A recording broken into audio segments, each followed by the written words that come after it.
जय हिंद दोस्तों, स्वागत है आपका अपना study point Saroj selection point पे। तो कैसे हैं आप लोग? आई होप बहुत अच्छे होंगे, बहुत तंदुरुस्त होंगे। तो दोस्तों आज का हमारा जो वीडियो है आपके आने वाले एग्ज़ाम के लिए काफ़ी यूज़फुल साबित होने वाला है। मोस्ट इम्पोर्टेंट वीडियो में लेके आया हूँ। आज हम पढ़ेंगे दोस्तों प्राचीन भारत की प्रमुख पुस्तक एवं उनके लेखक।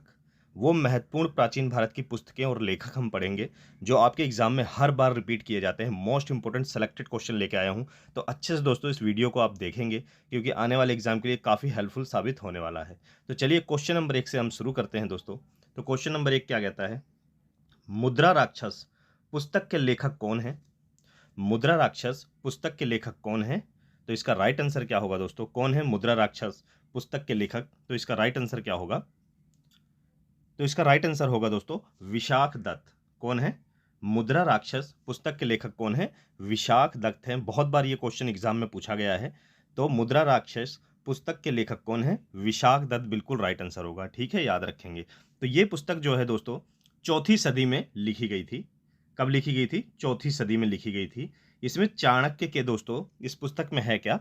चाणक्य के राजनीतिक सफलताओं का वर्णन किया गया है। ये एक नॉलेज के तौर पर है। पर आपको क्या याद करना है? आपको बस इतना याद करना है कि मुद्रा राक्षस पुस्तक के लेखक कौन है? तो विशाख दत्त हैं। याद रखेंगे, ठीक है, याद रखेंगे। चलिए आगे बढ़ते हैं अगले क्वेश्चन की ओर। तो दोस्तों अगले क्वेश्चन पढ़ने से पहले अगर आप लोगों को हिंदी साहित्य के पुरस्कार और सम्मान के बारे में पढ़ना है तो उसकी भी वीडियो हमारे प्लेटफॉर्म पे पड़ी हुई है, यानी कि हमारे चैनल पे पड़ी हुई है। और हाँ, जिनको भी प्रमुख लेखक और उनकी रचनाएं अगर पढ़नी है तो उसकी भी वीडियो पड़ी हुई है। और हाँ, इन दोनों वीडियो की यानी कि प्रमुख सम्मान और पुरस्कार और प्रमुख लेखक और रचनाओं की वीडियो की लिंक मैं इस वीडियो की डिस्क्रिप्शन बॉक्स में डाल दूंगा। तो वहां से भी आप उसकी वीडियो देख के अच्छे से पढ़ सकते हैं। मोस्ट इंपोर्टेंट कंप्लीट वीडियो मैंने डाली है सम्मान की और प्रमुख लेखक और रचनाओं की। ठीक है, याद रखेंगे। तो चलिए दूसरा क्वेश्चन क्या कहता है? बीजक किसकी रचना है? तो बीजक किसकी रचना है दोस्तों? इसका राइट आंसर क्या होगा? तो बीजक किसकी है? याद रखेंगे, मोस्ट इंपोर्टेंट है, कई बार एग्जाम में पूछा गया है। तो किसकी है? ऑप्शन सी कबीर की रचना है, यानी कि कबीर दास जी की रचना है। ठीक है, याद रखेंगे। बीजक किसकी रचना है? तो कबीर दास की रचना है। चलिए आगे बढ़ते हैं अगले क्वेश्चन की ओर। तो अगला क्वेश्चन क्या कहता है? मेघदूत पुस्तक के रचयिता कौन है? तो मेघदूत जो पुस्तक है उसके रचयिता कौन है? इसका राइट आंसर क्या होगा? तो मेघदूत पुस्तक के रचयिता कौन है दोस्तों? इसका राइट आंसर क्या होगा? तो याद रखेंगे महाकवि कालिदास। कौन है? महाकवि कालिदास जो हैं वो किसके रचयिता हैं? मेघदूत पुस्तक के रचयिता हैं। याद रखेंगे, मोस्ट इंपोर्टेंट है। तो महाकवि जो कालिदास थे वो किसके दरबारी कवि थे? तो चंद्रगुप्त विक्रमादित्य के। ठीक है, याद रखेंगे, चंद्रगुप्त विक्रमादित्य के राजकवि थे, दरबारी कवि थे कालिदास। याद रखेंगे। तो हमें क्या याद करना है? मेघदूत पुस्तक के रचयिता कौन है? तो बस हमें इतना याद रखना, मेघदूत के रचयिता कौन है? कालिदास हैं। बस इतना आप लोग को याद रखना है। चलिए आगे बढ़ते हैं। अगला क्वेश्चन हमारा क्या कहता है? अभिज्ञा शकुंतलम के रचयिता कौन है? तो अभिज्ञा शकुंतलम के रचयिता कौन है? तो इसका राइट आंसर होगा महाकवि कालिदास। कौन है दोस्तों? महाकवि कालिदास जो हैं वो अभिज्ञा शकुंतलम के रचयिता हैं। ठीक है, याद रखेंगे आप लोग, मोस्ट इंपॉर्टेंट है। मैं जितने भी क्वेश्चन लेके आता हूँ, यानी कि हमारा जो स्टडी प्लेटफॉर्म है Saroj selection point, most important topic आप लोगों तक पहुंचाता है दोस्तों। हमारे साथ ऐसे जुड़े रहिए, प्यार दिखाते रहिए। अगर चैनल पर नए हैं तो प्लीज़ चैनल को सब्सक्राइब करें, लाइक करें दोस्तों। तो दोस्तों हमारा क्वेश्चन क्या कह रहा है? अभिज्ञा शकुंतलम के रचयिता कौन है? तो ऑप्शन सी कालिदास, महाकवि कालिदास। याद रखेंगे आप लोग। चलिए अगले क्वेश्चन की ओर बढ़ेंगे हम। तो अगला क्वेश्चन क्या कहता है? निम्नलिखित में से कौन सी पुस्तक हर्षवर्धन द्वारा लिखी गई थी? तो निम्नलिखित में से कौन सी पुस्तक हर्षवर्धन द्वारा लिखी गई थी? तो इसका राइट आंसर क्या होगा? तो याद रखेंगे, इसका राइट आंसर होगा रत्नावली। निम्नलिखित में से कौन सी पुस्तक हर्षवर्धन के द्वारा लिखी गई? तो हर्षवर्धन के द्वारा, जिन्हें हर्ष नाम से भी ऑप्शन में लिख के आता है, हर्ष भी लिख के आता है, तो किसने लिखी? कौन सी पुस्तक लिखी? रत्नावली लिखी। कौन सी लिखी? रत्नावली। आगे जान लेते हैं जो 3 महत्वपूर्ण और पुस्तकें हैं दोस्तों, इनके भी लेखकों के बारे में हम जानेंगे क्योंकि कई बार एग्जाम में इन 3 पुस्तकों से भी क्वेश्चन पूछे जाते हैं। तो ऑप्शन ए में हम देखेंगे हर्षचरित। तो दोस्तों जो हर्षचरित है वो किसकी पुस्तक है, यानी कि इसके लेखक कौन है? मोस्ट इंपॉर्टेंट है। तो याद रखेंगे दोस्तों बाण भट्ट। कौन है? बाण भट्ट। याद रखेंगे, बाण भट्ट हैं। बात की जाए ऑप्शन बी की कादम्बरी, कादम्बरी किसकी पुस्तक है? तो ये भी दोस्तों किसकी है? बाणभट्ट की ही पुस्तक है, याद रखेंगे। उसके बाद आती है मोस्ट इंपॉर्टेंट गीत गोविंद, गीत गोविंद किसकी पुस्तक है? तो ये दोस्तों जयदेव।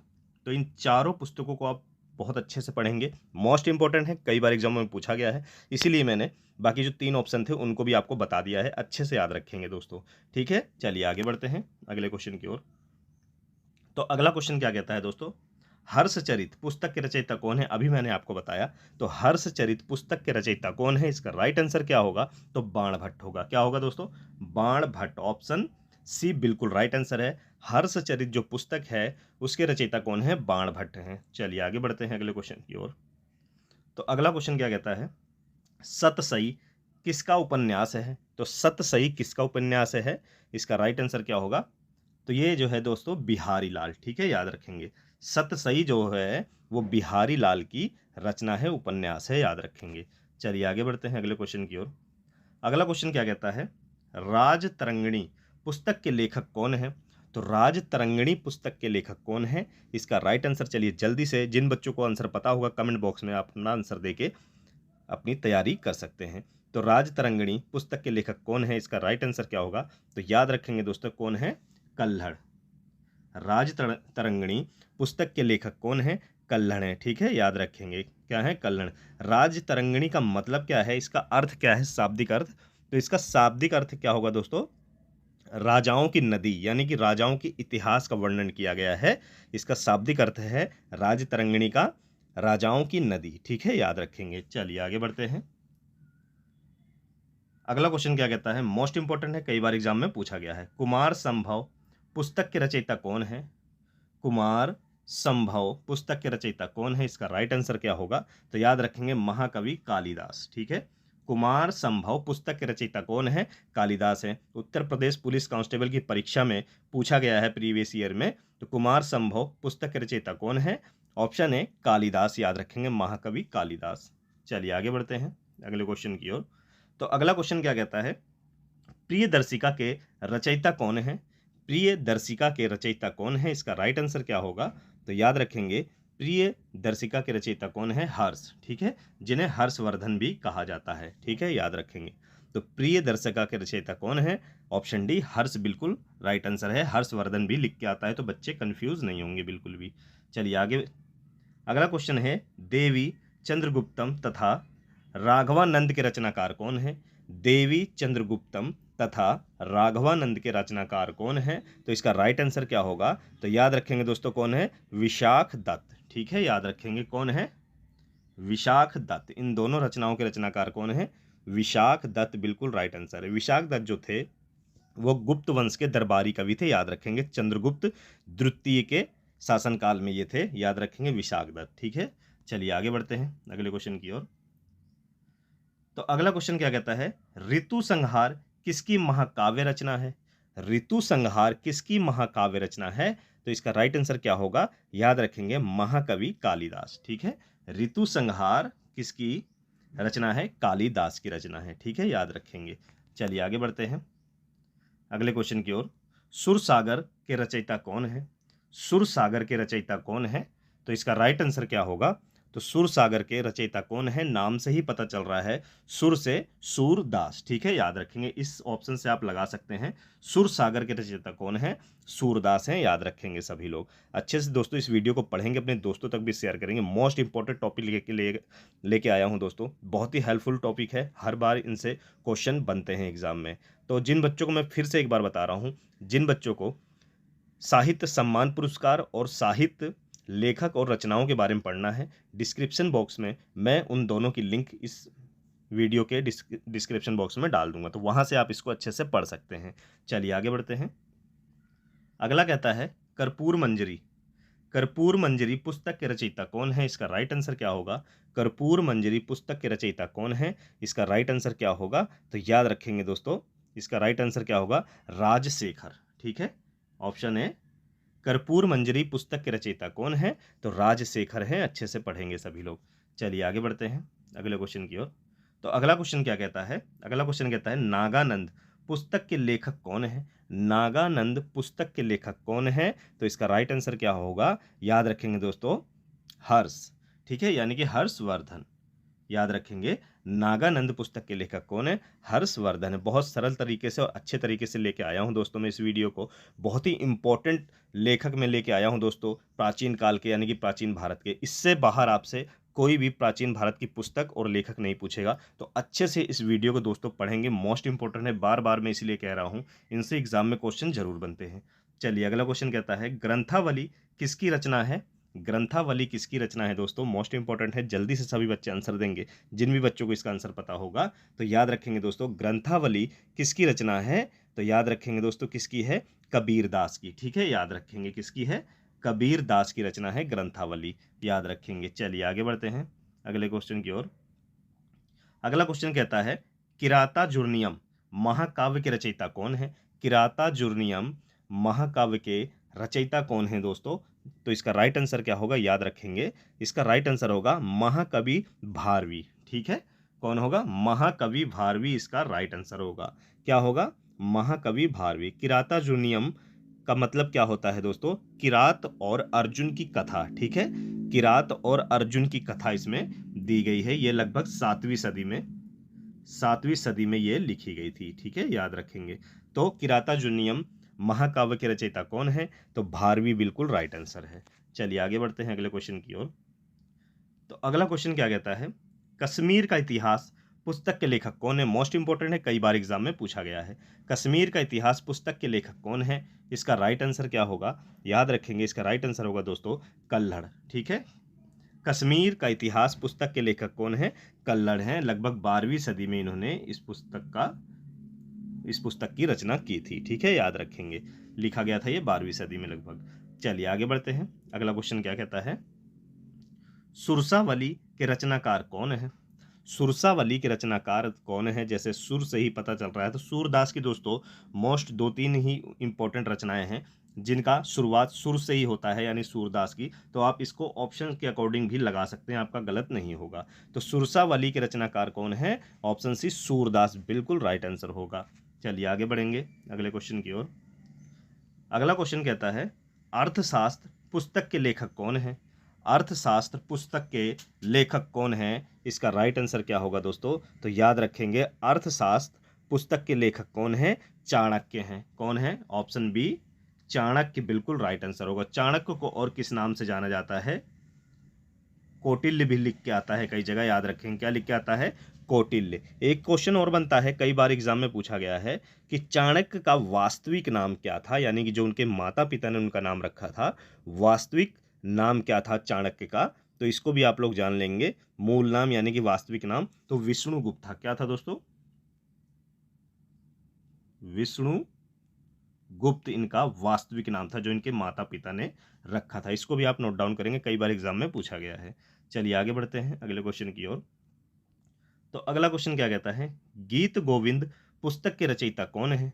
गीत गोविंद पुस्तक के रचयिता कौन है? मोस्ट इंपोर्टेंट है। प्रीवियस ईयर जितने भी एग्जाम आप निकाल के देखेंगे, एग्जाम के पेपर आप निकाल के देखेंगे, तो इनसे क्वेश्चन जरूर आपको मिलते जुलते मिलेंगे। तो चलिए, गीत गोविंद पुस्तक के रचयिता कौन है? इसका राइट आंसर क्या होगा? तो याद रखेंगे दोस्तों, कौन है? जयदेव। ठीक है, याद रखेंगे कौन है? जयदेव। गीत गोविंद पुस्तक के रचयिता कौन है? जयदेव है। ठीक है, इसमें क्या है, इस गीत गोविंद में थोड़ा समझने के लिए आप जान सकते हैं, गीत गोविंद पुस्तक में है क्या चीज़। इसमें दोस्तों कृष्ण और राधा और वृंदावन में जो गोपियाँ आती थीं गाय चराने के लिए, जो गोपियाँ आती थीं उनके बीच संबंधों का वर्णन है। ठीक है, गीत गोविंद पुस्तक में, जिसके रचयिता कौन है? जयदेव। हमको बस कितना याद करना है, गीत गोविंद पुस्तक के रचयिता कौन है? जयदेव हैं, ये याद रखना है। चलिए आगे बढ़ते हैं। अगला क्वेश्चन क्या कहता है, काव्य मीमांस के रचनाकार कौन है? काव्य मीमांस के रचनाकार कौन है? इसका राइट आंसर क्या होगा? तो याद रखेंगे राजशेखर। ठीक है, क्या होगा? राजशेखर जो हैं काव्य मीमांस के रचनाकार हैं, ये आप लोगों को याद रखना है। चलिए आगे बढ़ते हैं अगले क्वेश्चन की ओर। अगला क्वेश्चन क्या कहता है, बुद्ध चरित के लेखक कौन है? मोस्ट इंपोर्टेंट है, वेरी वेरी इंपोर्टेंट है। बुद्ध चरित के लेखक कौन है? इसका राइट आंसर क्या होगा? तो इसका राइट आंसर होगा दोस्तों अश्वघोष। ऑप्शन सी अश्वघोष, याद रखेंगे, वेरी वेरी इंपॉर्टेंट है ये।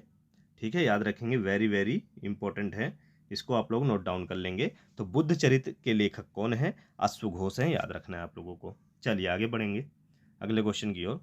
तो अगला क्वेश्चन क्या कहता है? मिलिंद पान्हो पुस्तक के लेखक कौन है? मिलिंद पान्हो पुस्तक के लेखक कौन है? इसका राइट आंसर क्या होगा? चलिए देखते हैं। मिलिंद पान्हो पुस्तक के लेखक कौन है? इसका राइट आंसर क्या होगा? तो याद रखेंगे दोस्तों, नागसेन। कौन है? नागसेन। मिलिंद पान्हो पुस्तक के लेखक कौन है? तो नागसेन है, अच्छे से याद करना है आप लोगों को। चलिए आगे बढ़ते हैं अगले क्वेश्चन की ओर। अगला क्वेश्चन क्या कहता है?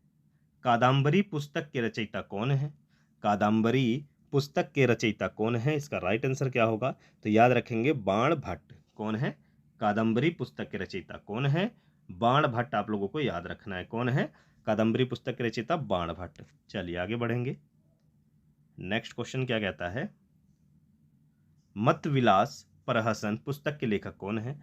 मत विलास प्रहसन पुस्तक के लेखक कौन है? इसका राइट आंसर क्या होगा? तो इसका राइट आंसर क्या होगा दोस्तों? तो महेंद्र वर्मन। ठीक है, मत विलास प्रहसन पुस्तक के लेखक कौन है? महेंद्र वर्मन है। ठीक है, याद रखेंगे कौन है? महेंद्र वर्मन। ये 7वीं सदी की शुरुआत में लिखी गई थी दोस्तों ये पुस्तक। तो ये पल्लव राजा थे। महेंद्र वर्मन जो थे दोस्तों, ये कहाँ के राजा थे? ये पल्लव वंश के राजा थे, पल्लव राजा थे। ठीक है, महेंद्र वर्मन प्रथम। ठीक है, याद रखेंगे, महेंद्र वर्मन प्रथम थे जिन्होंने मत विलास प्रहसन पुस्तक की रचना की थी। चलिए आगे बढ़ते हैं अगले क्वेश्चन की ओर। अगला क्वेश्चन क्या कहता है? सौंदरानंद ग्रंथ के लेखक कौन है? सौंदरानंद ग्रंथ के लेखक कौन है? इसका राइट आंसर क्या होगा? सौंदरानंद ग्रंथ के लेखक कौन है? तो इसका राइट आंसर चलिए देख लेते हैं। तो याद रखेंगे दोस्तों, अश्वघोष। ठीक है, ऑप्शन सी, अश्वघोष जो हैं वो सौंदरानंद ग्रंथ के लेखक हैं। इसको अच्छे से नोट करना है आप लोगों को। चलिए आगे बढ़ते हैं अगले क्वेश्चन की ओर। तो अगला क्वेश्चन क्या कहता है? रघुवंशम पुस्तक के लेखक कौन है? रघुवंशम पुस्तक के लेखक कौन है? चलिए इसका भी राइट आंसर हम लोग जानेंगे। तो रघुवंशम पुस्तक के लेखक कौन है? तो इसका राइट आंसर क्या होगा? याद रखेंगे, कालिदास। ठीक है, कौन है? कालिदास। महाकवि कालिदास जो हैं वो रघुवंशम पुस्तक के भी लेखक हैं, याद रखेंगे आप लोग। चलिए आगे बढ़ेंगे। अगला क्वेश्चन क्या कहता है? पृथ्वीराज रासो ग्रंथ के रचयिता कौन है? पृथ्वीराज रासो जो है दोस्तों वो क्या है? हिंदी का सबसे प्रथम महाकाव्य माना जाता है। ठीक है, इसको पृथ्वीराज रासो को हिंदी का प्रथम महाकाव्य, ठीक है, प्रथम महाकाव्य कहा जाता है। इसको आप लोग नोट करेंगे। क्वेश्चन ये भी बन सकता है कि हिंदी का प्रथम महाकाव्य कौन सा है? तो उसमें ऑप्शन आपको पृथ्वीराज रासो मिलेगा, तो बिल्कुल आंख बंद करके आपको टिक कर देना है। पृथ्वीराज रासो जो है वो हिंदी ग्रंथ का यानी कि हिंदी का सबसे प्रथम महाकाव्य है। इसको याद रखेंगे। ठीक है, प्रथम महाकाव्य है। तो इसको लिखा किसने है? पृथ्वीराज रासो को। रचयिता कौन है इसके? रचना किसने की इसकी? तो चलिए इसका भी आंसर जानेंगे, चंद्रबरदाई। ठीक है, याद रखेंगे, पृथ्वीराज रासो की रचना किसने की यानी कि इसके रचयिता कौन है? चंद्रबरदाई हैं। ठीक है, हिंदी काव्य का प्रथम महाकाव्य है ये, चंद्रबरदाई ने इसकी रचना की। ठीक है, पृथ्वीराज रासो की रचना किसने की? तो चंद्रबरदाई आप लोगों को याद रखना है। चलिए आगे बढ़ेंगे अगले क्वेश्चन की ओर। अगला क्वेश्चन कहता है, महाभारत के रचयिता का नाम बताइए। तो महाभारत किसने लिखी? महाभारत के रचयिता का नाम क्या है? तो इसका राइट आंसर क्या होगा? तो याद रखेंगे, वेद व्यास। ठीक है, महाभारत के रचयिता कौन है? वेद व्यास, बिल्कुल राइट आंसर होगा। चलिए आगे बढ़ेंगे अगले क्वेश्चन की ओर। अगला क्वेश्चन क्या कहता है? रामचरितमानस के रचयिता कौन है? रामचरितमानस और रामायण अलग अलग दोस्तों ग्रंथ हैं, अलग अलग लिखी हुई है। रामचरितमानस के रचयिता कौन है? इसका राइट आंसर क्या होगा? तो याद रखेंगे, रामचरितमानस के रचयिता हैं तुलसीदास। ऑप्शन बी, तुलसीदास, जिन्होंने रामायण के आधार पर इसे अवधी भाषा में लिखी थी। कौन सी भाषा में? अवधी भाषा में। ठीक है, याद रखें, कौन सी भाषा में? अवधी भाषा में लिखी है। और जो वास्तविक रामायण है यानी कि जो रामायण है जो संस्कृत भाषा में लिखी गई है, उसको किसने लिखा है? महर्षि वाल्मीकि ने। ठीक है, रामायण ये किस भाषा में लिखी गई है? ये संस्कृत। ठीक है, संस्कृत भाषा में। दो अलग अलग भाषाओं में लिखी गई है। अवधी भाषा में जो लिखी है वो तुलसीदास द्वारा है, जिसका नाम रामचरितमानस कहा जाता है। और रामायण पूछा जाएगा तो महर्षि वाल्मीकि। ठीक है, अलग अलग क्वेश्चन है, इसको अच्छे से आप लोग नोट डाउन करेंगे। चलिए आगे बढ़ते हैं अगले क्वेश्चन की ओर। अगला क्वेश्चन क्या कहता है, अष्टधाई की रचना किसने की? अष्टधाई की रचना किसने की? मोस्ट इंपोर्टेंट रचना है ये। अष्टधाई की रचना किसने की दोस्तों? इसका राइट आंसर क्या होगा? तो याद रखेंगे पाणिनि। ठीक है, ऑप्शन बी पाणिनि ने अष्टधाई की रचना की। मोस्ट इंपोर्टेंट है, कई बार एग्जाम में पूछा गया, अच्छे से पढ़ेंगे। तो अष्टधाई की रचना किसने की? तो ये की पाणिनि की। ठीक है, पाणिनि। ठीक है, याद रखेंगे। तो ये थे दोस्तों प्राचीन भारत के मोस्ट इंपॉर्टेंट लेखक और उनकी पुस्तकें। दोस्तों अच्छे से पढ़ेंगे, ना समझ आए तो वीडियो को दोबारा देखें, अपने दोस्तों तक भी शेयर करें। आपके आने वाले एग्जाम के लिए बहुत ही यूजफुल और बहुत ही हेल्पफुल साबित होने वाली है। तो दोस्तों नए हैं तो सब्सक्राइब करे बिना ना जाइए, लाइक करिए। अगर अच्छा लगा हो तो कमेंट बॉक्स में अपना फीडबैक दीजिए। फिर मिलेंगे दोस्तों नेक्स्ट वीडियो में एक मोस्ट इंपॉर्टेंट टॉपिक के साथ। तब तक जय हिंद।